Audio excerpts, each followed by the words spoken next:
আসসালামু আলাইকুম রহমতুল্লাহ। কৃষি সম্প্রসারণ অধিদপ্তর চারঘাট রাজশাহীর পেঁয়াজ বীজ নাসিক রেড N53 জাতের, যেটা আমরা প্রণোদনা দিয়েছিলাম, সেই প্রণোদনার বীজ আমার একটা চাষি আলহামদুলিল্লাহ অনেক ভালো চাষি, সে উৎপাদন করেছে। বীজতলাতে বীজ ফেলে চারা তৈরি করেছে, সেটা আমি ইনশাল্লাহ দেখাবো।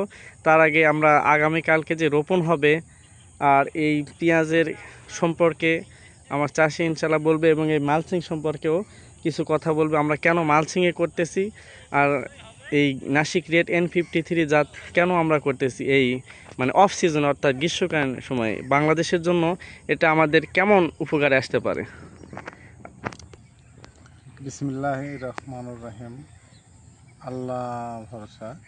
আমরা চারঘাট উপজেলার নাওদাড়া গ্রাম থেকে এই পেঁয়াজ চাষটা করছি। রেড নাসিক বা রেড N53 জি জাতের এই পেঁয়াজটা সরকারি প্রণোদনায় জি আমাদের না বললেই না, চারঘাট কৃষি সম্প্রসারণ অধিদপ্তরের কর্মকর্তাবৃন্দ মহোদয় এবং কর্মচারী যারা আছেন, তারা সত্যিই সাদরে আমাদের বলতে হয় যে আমাদের কৃষির উপরে প্রণোদনার যেটুকুন আমাদের দেওয়ার ততটুকুন পর্যায়ে প্রত্যেকটা কৃষককেই তারা দিতে চায়, কৃষকটা যদি আদর্শ কৃষক হয়। আমার পাশে দেখেন N53 বীজ আমরা দিয়েছি। আমরা এই সরকারি প্রণোদনায় আপনাদের এই যে ইয়াটা পাইছি, এই মালচিংটা আমরা যদিও কষ্টকর হয়েছে একটু ছিদ্র করাটা, কিন্তু আমার লাইফের দ্বিতীয়, এর আগে শুধুমাত্র আমি 10 ফিট মতো করেছিলাম। তাতে পেঁয়াজের মান এবং গুণগত যেটা দিক সংরক্ষণের দিকে সেটা সবচাইতে বেটার। আমি যেভাবে সংরক্ষণ করেছিলাম সেটাতে আমাদের প্রযুক্তিগত অনেকটা ভুল ছিল, কিন্তু তারপরে মার্শাল্লাহ খুব সুন্দর ছিল। আপনারা নিজেও দেখেছেন আমার বাসায়।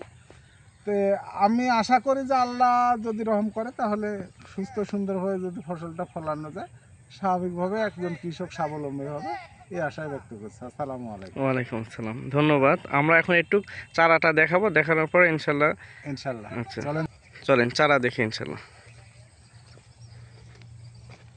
আসসালামাইকুম। এটা নাসিক N53, আমাদের রাজশাহী জেলার চারঘাট উপজেলাস্থ নাওদাড়া গ্রামের আমি একজন কৃষক, সাধারণ কৃষক। আমাকে প্রণোদনার এই বীজটা দিছিল।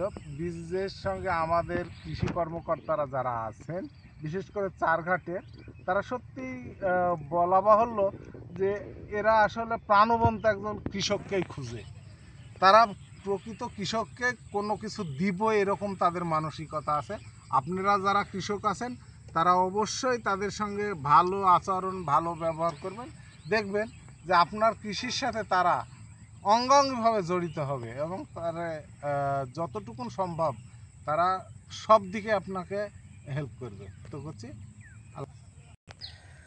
আচ্ছা আলহামদুলিল্লাহ। এই যে আমরা যে কিছুক্ষণ কথা বললাম আপনার বাবার সাথে, আপনার বাবাও একজন আদর্শ কৃষক, আপনিও আশা করছি আদর্শ কৃষক। তো এখানে আপনার এই যে এই 1 বিঘাতে কেমন ফলন আশা করছেন, বা এই গত বছর যে করছিলেন আপনি কেমন ফলন পাইছিলেন?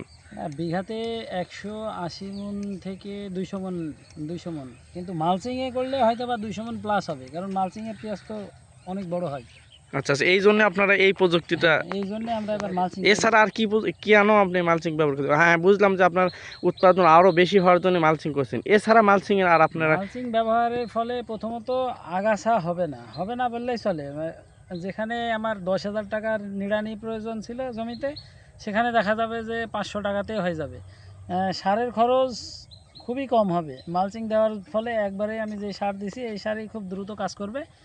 আর তৃতীয়ত সেচ খরচ কম লাগবে। আর্দ্রতা যদি তাপমাত্রা বেশি পড়ে তাহলে তো এই যে আপনার কি বলছে আর্দ্রতাটা শুকায় যাবে, কিন্তু মালচিং দেওয়ার ফলে আর্দ্রতাটা ধরে রাখবে। হ্যাঁ, এবং আস্তে আস্তে পেঁয়াজের যতটুকু প্রয়োজন পানির অতটুকুই পেঁয়াজ নেবে। আসসালামাইকুম।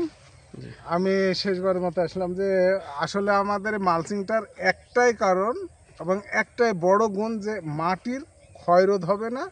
2 নম্বরে কোনো আগাছা জন্ম নেবে না। জি জি 2 নম্বর হচ্ছে আগাছা জন্ম নেবে না। 3 নম্বর সুবিধাটা হচ্ছে সেচের এবং সারের খুব কম ব্যবহার করতে হবে, আচ্ছা যেটা একদম চাষির জন্য খুবই ভালো।